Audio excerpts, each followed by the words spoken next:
Hello everyone, welcome to our new video. आज हामी mechanics of स्ट्रक्चरको बीमको numerical गर्न गइरहेका छौँ। गण्डकी प्रदेश 5औं तहलाई सोधेको विक्रमसम्म 2081 1 महिना 3 गते गण्डकी प्रदेशलाई 5 मार्क्समा सोधेको बीमको न्युमेरिकल सोल्युसन गर्न गइरहेका छौँ। भिडियोलाई स्किप नगरेर अन्तिमसम्म हेर्नुहोला, हामी डिटेल डिस्कस गर्नेछौँ। सुरु गरौँ है त।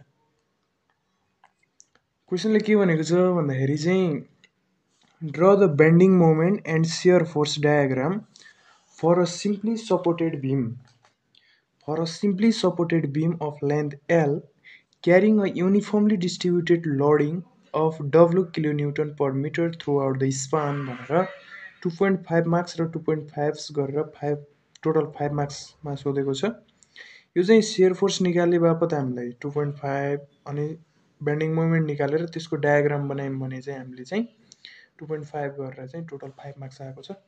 र यसको सोल्युसन गर्दाखेरि चाहिँ हामीले सुरुमा चाहिँ यसको फ्री बडी डायग्राम बनाउनु पर्ने हुन्छ। यसको चित्र कस्तो हुन्छ त तपाईहरु यहाँ हेर्न सक्नुहुन्छ।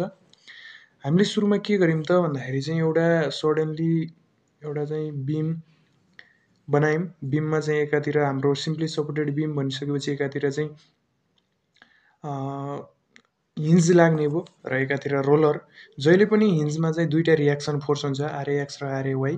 त्यसपछि रोलरमा चाहिँ एउटा मात्रै रिएक्सन फोर्स हुन्छ जसलाई आरबिवाई भनेर भन्यौं हामीले। अनि त्यसपछि हाम्रो के भनेको छ त भन्दाखेरि चाहिँ यहाँ हेर्न सक्नुहुन्छ क्वेशनले के भनेको छ लेन्थ एल दिएको छ। सपोर्टेड बीमको सिम्पली सपोर्टेड बीमको लेन्थ एल दिएको छ भनेपछि चाहिँ हामीले चाहिँ के गर्नु पर्यो त टोटल लेन्थ एल छ र बीचमा सेन्टरमा हाम्रो के हुन्छ त सेन्टरमा shear फोर्स लाग्छ। shear फोर्स के हुन्छ 0 हुन्छ सेन्टरमा। हाम्रो ए पोइन्ट यहाँ छ र यहाँ बी पोइन्ट छ भने चाहिँ टोटल लेन्थ एल छ भने यहाँसम्मको चाहिँ l/2 यता l/2 हुने भयो। अब हामीले माथिको फिगरबाट के देख्न सक्छौं त भन्दाखेरि चाहिँ हामीले अब चाहिँ रिएक्सन फोर्स क्याल्कुलेसन गर्नुपर्ने हुन्छ। रिएक्सन फोर्स हाम्रो चाहिँ के हुन्छ त भन्दाखेरि तीन तरिका हुन्छ। एउटा सिग्मा भी भन्छ total vertical force equal to 0। त्यसपछि सिग्मा एच हुन्छ टोटल होरिजोन्टल फोर्स बराबर 0। त्यसपछि हामीले चाहिँ एउटा चाहिँ कुनै एउटा पोइन्टमा चाहिँ बेन्डिङ मोमेन्ट लग्छौं। बेन्डिङ मोमेन्ट लगिसकेपछि चाहिँ के हुन्छ त भन्दाखेरि चाहिँ बेन्डिङ मोमेन्ट इक्वल टु 0 गरेर चाहिँ हामीले चाहिँ रिएक्सन फोर्सहरु निकाल्ने गर्दछौं।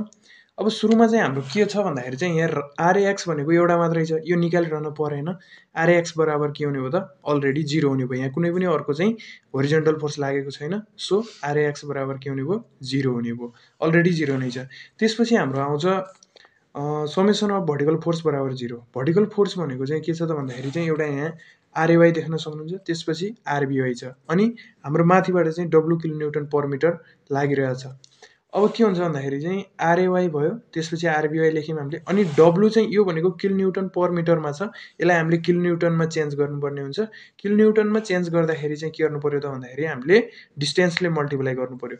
टोटल हाम्रो यहाँ टोटल लागेको हो नि त, टोटल बीममा हाम्रो चाहिँ युडिएल लागेको छ भनेपछि चाहिँ यसको लेन्थ टोटल लेन्थ एल हुन्छ र युडिएलले चाहिँ युडिएल लोडले चाहिँ हाम्रो चाहिँ लेन्थसँग मल्टिप्लाई गर्ने हो भने चाहिँ यो चाहिँ किलोन्युटनमा आउँछ।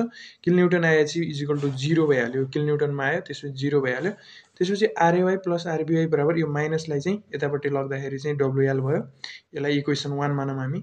त्यसपछि अब चाहिँ हामीले बी पोइन्टमा मोमेन्ट लग्छौं। यो पोइन्टमा मोमेन्ट लग्दाखेरि चाहिँ हामीले के गर्नु पर्यो त भन्दाखेरि क्लकवाइज मोमेन्ट लग्छौं। हामीले जहिले पनि के हुन्छ त क्लकवाइज मोमेन्ट लग्ने हामीलाई सजिलो हुन्छ।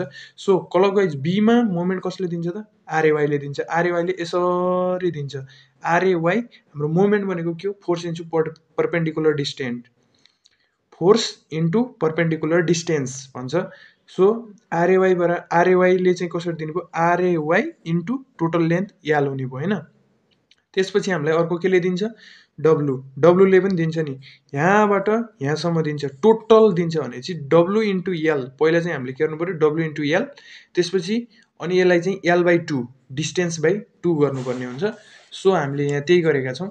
आरएवाई इन्टु एल माइनस तल डाउनवार्ड छ नि त त्यो भएको कारणले गर्दाखेरि माइनस, त्यसपछि डब्लु इन्टु एल फोर्समा चेन्ज भयो इन्टु एल/2 टोटल डिस्टेन्स बाइ 2 गर्ने इक्वल टु 0। त्यसपछि अब आरएवाई इन्टु एल यसलाई चाहिँ मैले के गरेँ यतापट्टि इक्वल टु भन्दा यतापट्टि ल्याउँदाखेरि के भयो माइनस प्लस भयो। त्यसपछि एउटा एलबाट एउटा एलको कट्यो, त्यसपछि डब्लुएल/2 मात्रै बाँकी रह्यो। अब के हुने भयो त आरएवाई बराबर डब्लुएल/2। आरएवाई बराबर WL/2। अब आरएवाईको भ्यालु लगाएर हामीले कहाँ राख्छौँ त यो इक्वेसनमा राख्छौँ। यो इक्वेसनमा राखिसकेपछि के हुन्छ त भन्दाखेरि चाहिँ हामीले यो इक्वेसनमा राख्दाखेरि चाहिँ यहाँ हेर्नुहोस्, अब हामीले इक्वेसन 1 मा चाहिँ के गर्यौँ त भन्दाखेरि चाहिँ आरएवाई प्लस आरबिवाईको भ्यालु राख्यौँ WL/2 बराबर के भयो WL भयो। अब आरबिवाई चाहिँ WL/2 हामीले अघि नै निकालिसकेका छौँ। अब आरएवाई बराबर के हुने भयो त WL माइनस WL/2। अब के हुन्छ भन्नुहुन्छ भने चाहिँ यहाँनिर यो 2 ले यता चाहिँ क्रस मल्टिप्लाई हुन्छ, यता क्रस मल्टिप्लाई हुँदाखेरि के भयो त 2WL माइनस WL/2 को 2 हुने भयो। सो यो गर्दाखेरि चाहिँ 2WL बाट एउटा WL घटाउँदाखेरि WL भयो बाई 2 अनि आरएवाई बराबर हाम्रो के आयो त WL/2 आयो। अब यति हामीले रियाक्सन फोर्स निकालिसकेपछि चाहिँ हामीले अब शियर फोर्स निकाल्नु पर्ने हुन्छ स्टेप 3 मा। शियर फोर्स निकाल्दाखेरि के हुन्छ त भन्दाखेरि चाहिँ हामीले चाहिँ यसको चाहिँ लेफ्ट राइट लिने र जहाँ चाहिँ सेन्टर छ सेन्टर पोइन्ट मिड पोइन्टमा चाहिँ हामीले लेफ्ट राइट लग्दैनौँ। सो अब तपाईँहरूलाई म यहाँ देखाउन चाहन्छु, सुरुमा चाहिँ जहिले पनि 0 हुन्छ, VA लेफ्टमा 0। जस्तो क्वेसन यहाँ हेर्न सक्नुहुन्छ, VA जस्तो यो पोइन्टमा मैले यदि पेन राखेँ भने यसको लेफ्टतिर कुनै फोर्स लागेको छ त छैन, RAX अलरेडी 0 छ। सो यसको चाहिँ लेफ्टमा के हुने भयो त यहाँ हाम्रो चाहिँ छ, यसमा चाहिँ के हो त हाम्रो 0 भइहाल्यो। अब VA राइट, अब राइटमा हेर्दाखेरि चाहिँ हामीले के गर्नु पर्यो भन्दाखेरि चाहिँ यसमा हेर्नु पर्यो कि VA राइट भनेको त यो पर्यो, यसमा चाहिँ कुन आरएवाई लागिरहेछ नि, आरएवाई लागिरहेछ भने चाहिँ आरएवाई भनेको हाम्रो कति छ WL/2 छ। अब आरएवाई बराबर WL/2 भयो। तपाईँले किलोन्युटन लेख्न पनि छुटाउनु हुँदैन।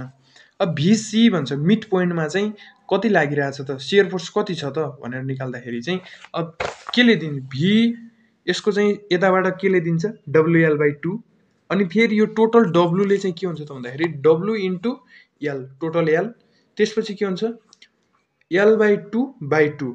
यहाँसम्म हो नि त डिस्टेन्स, यहाँसम्म सी पोइन्टमा दिनुपर्ने हो नि त।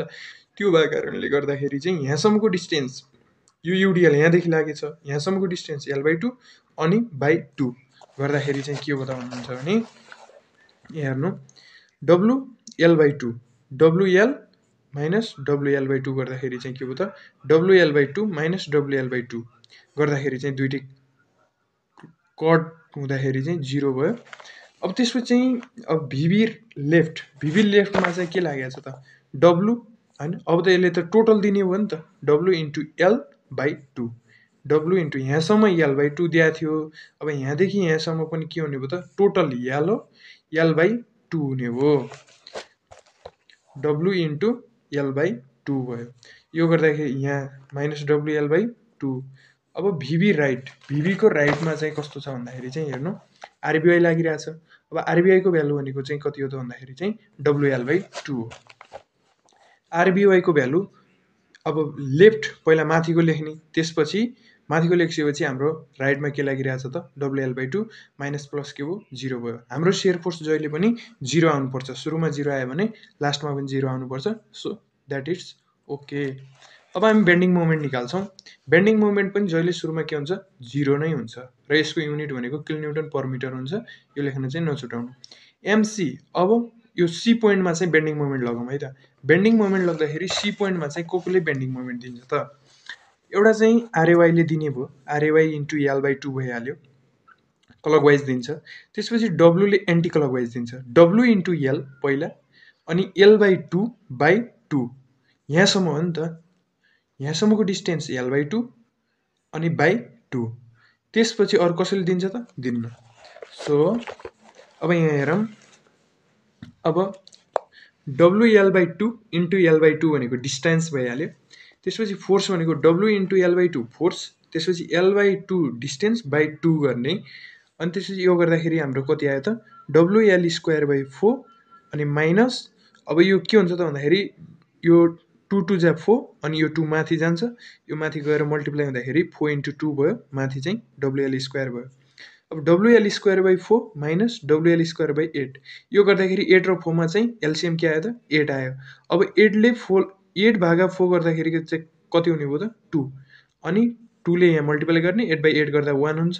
सो 2WL² माइनस WL² हुने भयो इजिकल टु अब टु डब्लुएल स्क्वायरबाट एउटा डब्लुएल स्क्वायर घटाइदिँदा कति हुने भयो WL²/2/8 kN/m हुने भयो। अब लास्टमा हेरौँ बी पोइन्टमा चाहिँ केले मोमेन्ट दिन्छ त बी पोइन्टमा चाहिँ मोमेन्ट केले दिन्छ हामी त्यो पनि हेर्छौँ। अब बी पोइन्टमा मोमेन्ट दिनलाई एउटा आरएवाईले दिन्छ एउटा डब्लुले दिन्छ अरू केले दिन्छ त दिँदैन दुईटाले दिने भयो है। अब त्यो गर्दाखेरि चाहिँ WL/2 R A Y into L total distance त्यसपछि W इन्टु एल भनेको किलोन्युटन होइन फोर्स आयो अनि L/2 भनेको डिस्टेन्स भयो। अब W इन्टु L/2 यो गर्दाखेरि चाहिँ WL²/2 अनि LL भनेको L² WL²/2 यो कट हुँदाखेरि चाहिँ 0 kN/m आयो।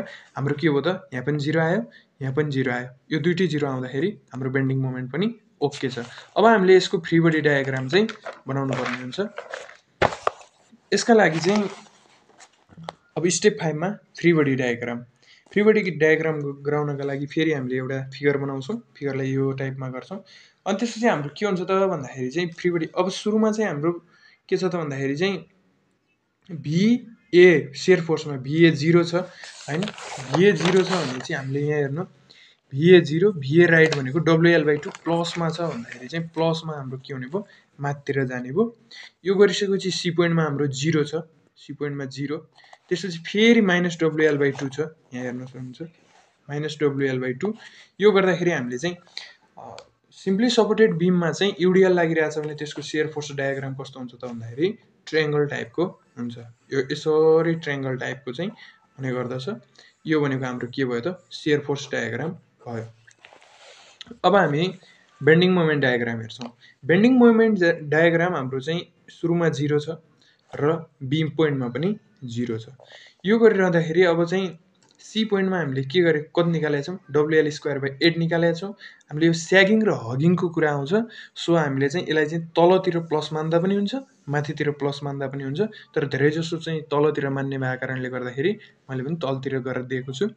सो यही हो BMD भनेको। अब बेन्डिङ मोमेन्ट डायग्राम यति गरियो भने चाहिँ 3 to 4 मार्क्स आउँछ।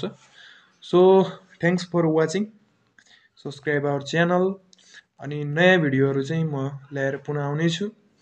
कुन कुन सब्जेक्टको न्युमेरिकल अनि थ्योरी पोर्सनहरू अनि इम्पोर्टेन्ट क्वेसनहरू चाहिएको छ हजुरहरूले कमेन्ट गर्न सक्नुहुन्छ। आजलाई पनि बिदा हुन चाहन्छौँ। हस्त धन्यवाद।